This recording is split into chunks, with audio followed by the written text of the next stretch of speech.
move on. So here's the questions that we have to kind of address.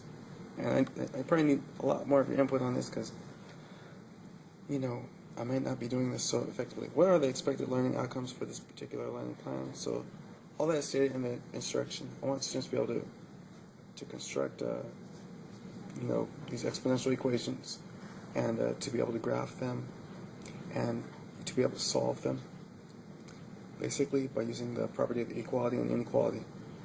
And I want them to acquire a pretty decent level of academic language, to understand what I mean when I'm talking about these terms and to be able to converse with these terms when they're talking with their peers and explain the problem report.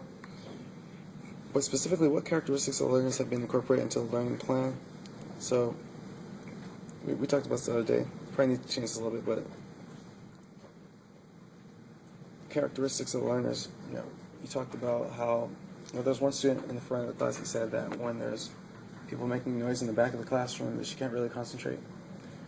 So I'm definitely going to make sure, like one thing you told me about, make sure I have classroom management down. Mm-hmm. So if I have to stop the lesson to get their attention, then that's something that I'll definitely, that's something I have to work on. I have to do.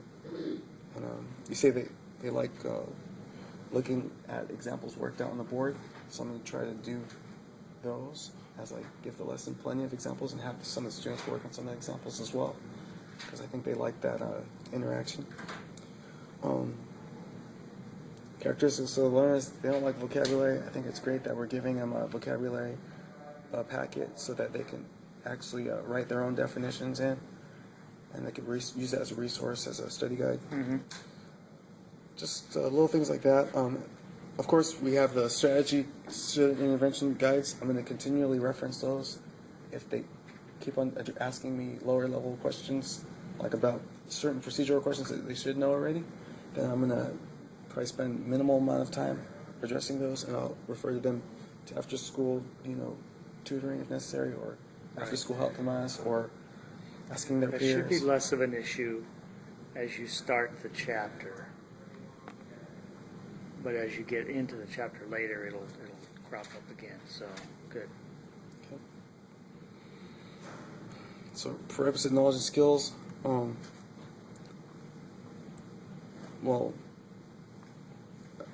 those are all referenced in the actual lesson. Mm-hmm. So generally they're going to want to just know that they have to do an operation to both sides of the equation to make sure it's balanced. They have to, they're going to be able to know how to generally construct an equation of, what we're doing when we have this set of data that we're going to try to construct an equation the same way that when we had data. Exponential equation. Exponential equations, exactly. So they're going to have to make connections between their prior knowledge and this lesson. I didn't really develop this question a lot, so I'm not sure. A sequence of experiences and tools will be used to facilitate learning. So there's a sequence of experiences. I have outlined those in the lesson plan. Basically, I'm going to use that definition packet, or that glossary. Students will fill in that with the definitions as we go over concepts and definitions. I want to use the reading guide.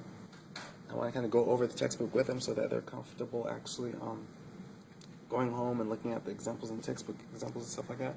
And then, of course, the take it out the door problem at the very end of the day. That's something that will kind of get their mind going as they approach their homework assignments and stuff like that. So that's the general sequence of experience and tools that will be used to facilitate learning. But how does the learning plan maintain continuity and appropriate developmental sequence in subject matter concepts and skills?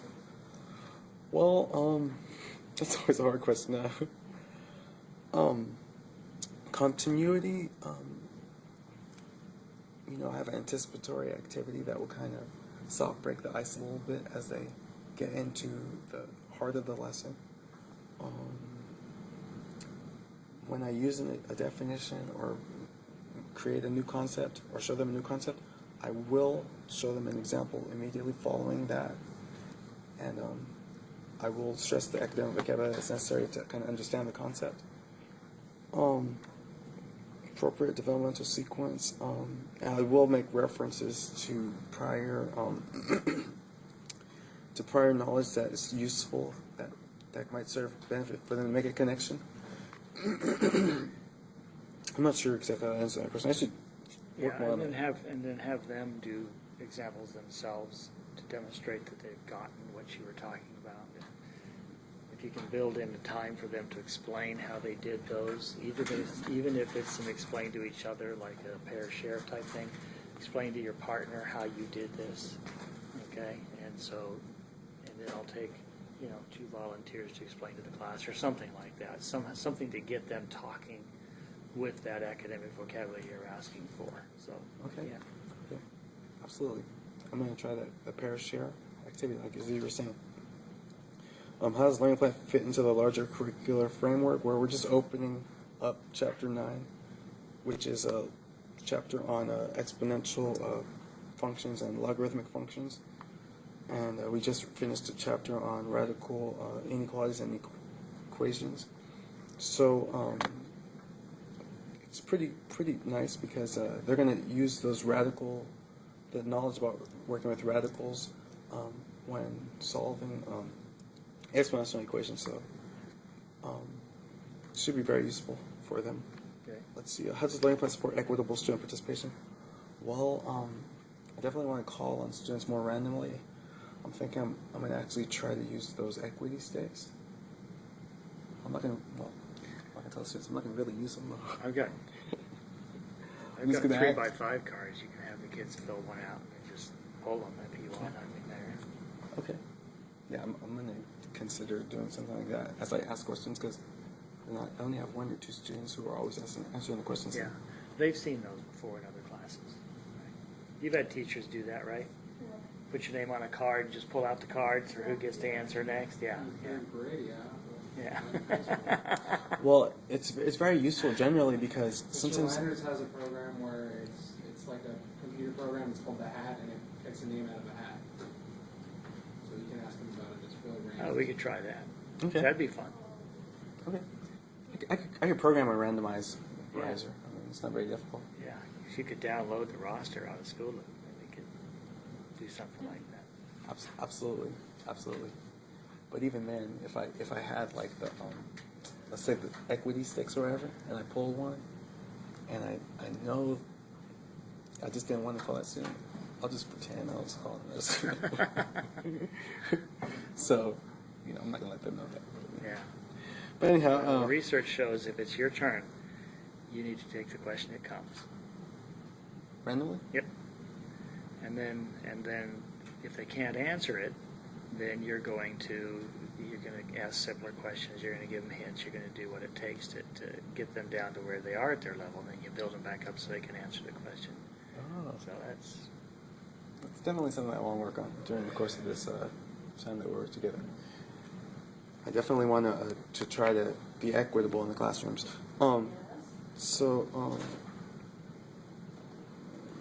What theoretical perspective on learning guided my plan? This is mostly guided by cognitive theories. okay. Hang on, let me take care of some business here. Pause. What theoretical perspective on learning guided my planning? I was looking mostly at cognitive theories, the way that students think. I noticed that they kind of have this mental block a lot of the time, and so I just wanted them to to reduce the anxiety that they have with mathematics and to start using that vocabulary so that they can kind of start thinking through the things that cause them to get stuck and to see that math is kind of like art and it's just a lot of patterns and that, they can appreciate those patterns. And You might want to tell them that's why you're doing that, because it's fine to say on an equation like we did in chapter 8. I'm trying to think of an example when we had the square root of x plus 4 is equal to 7 as a simple example. It's fine to say we square both sides because that's the way we talk, okay?